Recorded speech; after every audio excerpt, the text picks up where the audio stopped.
जय हिंद दोस्तों, स्वागत है आप सभी का एक बार फिर से आपका अपना यूट्यूब चैनल बीपीएस अड्डा पर।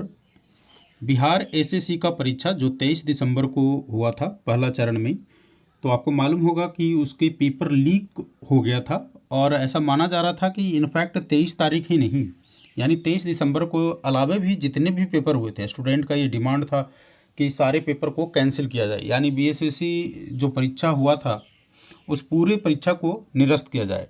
लेकिन अभी जो न्यूज़ है आपके लिए वो ये कि बीएसएससी का जो पहला चरण को ही सिर्फ रद्द किया गया है और बाकी दूसरा और तीसरे चरण पेपर लिख के कोई साक्ष्य उनको नहीं मिला है।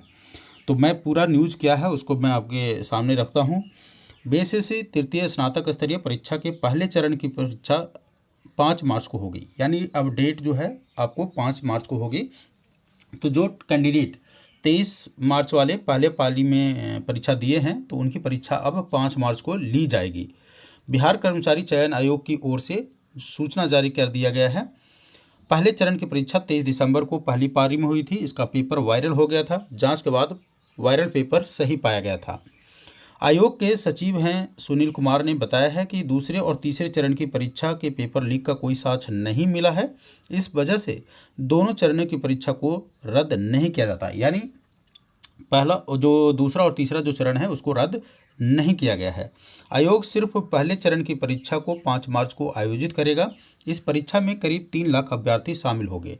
आयोग के ओएसडी मनोज कुमार ने बताया कि परीक्षा केंद्रों की सूचना जल्द वेबसाइट पर आपको उपलब्ध करा दी जाएगी। इस बार बेहतर परीक्षा केंद्रों का चयन किया जाएगा।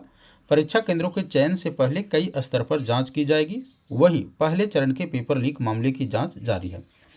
तो साथियों, ये तो बात रहा जो उनके मेंबर्स हैं बिहार एसएससी की। लेकिन एक कॉमन बिहार में हो गई है ट्रेंड कि जो भी परीक्षा अभी ली जा रही है उसमें पहले से ही सेटिंग हो जा रहा है।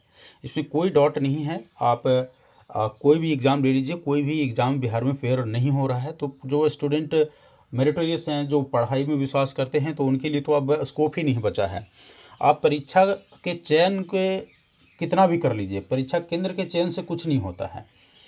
केंद्र तो वही रहेगा, लेकिन आपकी जो स्ट्रैटेजी है उसको बदलना पड़ेगा, आपकी सोच को बदलना पड़ेगा। जब तक बिहार गवर्नमेंट की सोच नहीं बदलेगी परीक्षा को स्ट्रिक्ट कंडक्ट करवाने में, तब तक कुछ नहीं होगा। खास करके आपको मालूम ही होगा, मुझे डायरेक्टली कमेंट नहीं करना चाहिए, बट आपको मालूम है कि बिहार में जो नेता लोग हैं डायरेक्टली इन्वॉल्व हैं इन सारे एग्ज़ाम में।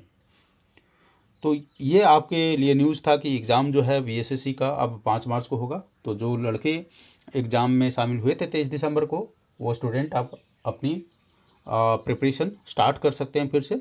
Hope for the best. आशा कीजिए कि एक बार इस बार फिर से कोई ज़्यादा बड़ा सेटिंग ना हो और कैंसिल एग्ज़ाम ना हो।